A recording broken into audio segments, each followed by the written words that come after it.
tatanong ko po ay hindi naman po para sa sakit sa akin. Tatanong ko lang po kung saan po ba talaga nanggaling ang pag-ibig? Iba-ibang klase ang pag-ibig kasi. Iba-iba. Conforme sa pag-ibig. Ang pag-ibig, kung pag-aaralan natin sa Biblia, galing sa Diyos. Kaya lang, ang tao natuto ng iba-ibang pag-ibig bukod dun sa ibinigay ng Diyos. Pakinggan mo sa 4:16 at 8 ng unang Juan, ganito ating mababasa. At ating nakikilala o nakilala at ating sinampalatayanan ang pag-ibig ng Diyos sa atin. Ang Diyos ay pag-ibig at ang nananahan sa pag-ibig ay nananahan sa Diyos at ang Diyos ay nananahan sa Kanya. At ang hindi umiibig ay hindi nakakakilala sa Diyos sapagkat ang Diyos ay pag-ibig. Therefore, ang Panginoon Diyos mismo, pag-ibig yun eh. Pagka hindi ka marunong umibig, ibig sabihin, hindi mo nakikilala ang Diyos. Ang nakakakilala sa Diyos, umiibig. Ang pruwebang ikaw ay may Diyos, may pag-ibig ka. Yan ang sabi sa Biblia. Yung pag-ibig na yan, na galing sa Diyos, pinaliwanag ng Biblia kung anong klaseng pag-ibig yan. Gaya nung nasa unang Korinto 13:4 hanggang 8. Ang pag-ibig ay mapagpahinuhod at magandang loob. Ang pag-ibig ay hindi nananaghili. Ang pag-ibig ay hindi nagmamapuri, hindi mapagpalalo, hindi nag-uugaling mahalay, hindi hinahanap ang kanyang sarili, hindi nayayamot, hindi inaalumana ang masama, hindi nagagalak sa kalikuan, kundi nakikigalak sa katotohanan.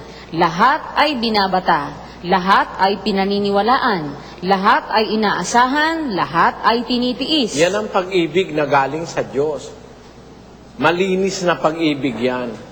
Ngayon, merong pag-ibig na nasa tao, hindi sa Diyos galing sa demonyo. Pakinggan mo sa 8:44 ng Juan. Kayo'y sa inyong amang dyablo, at ang mga nais ng inyong ama, ang ibig ninyong gawin. Ayan. Sabi ng Panginoong Hesus doon sa mga Hudyong kalaban niya nung una, kayo ang wika ay sa inyong amang dyablo, at ang nais ng inyong ama, ang ibig ninyong gawin. Merong pag-ibig na nanggaling sa amang dyablo ng mga taong masasama.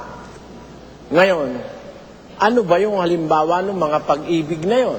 Gaya ng nasa unang Timoteo 6:10, ganito nakasulat. Sapagkat ang pag-ibig sa salapi ay ugat ng lahat ng uri ng kasamaan. Isang pag-ibig na galing sa demonyo, yung pagmamahal sa pera o sa kayamanan. Basahin natin ng 9, kapatid na Luz.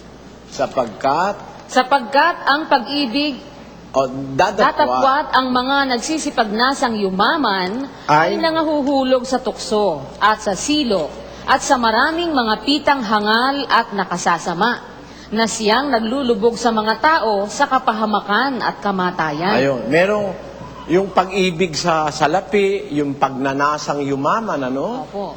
Magkamal ng limpak-limpak na kayamanan. Ang nagsisipagnasang yumaman ng wika ni San Pablo, nahuhulog sa tukso, sa maraming pitang hangal at nakasasama. Siyang naglulubog sa tao sa kapahamakan at sa kamatayan. Bakit? Yung pag-ibig sa salapi, ugat yun ng lahat ng uri ng kasamaan. Opo. Kaya yung pag-ibig na yan, kayamanan, salapi, hindi sa Diyos yan. Yung pag-ibig sa sarili, na walang alam kundi puro pansarili lang, hindi rin tama yun sa Diyos. Dapat kasi iibig ka, hindi lang sa sarili, kundi pati sa iba. Kaya may mga pag-ibig na nasa tao, hindi sa Diyos galing. May galing kay Satanas, kapatid.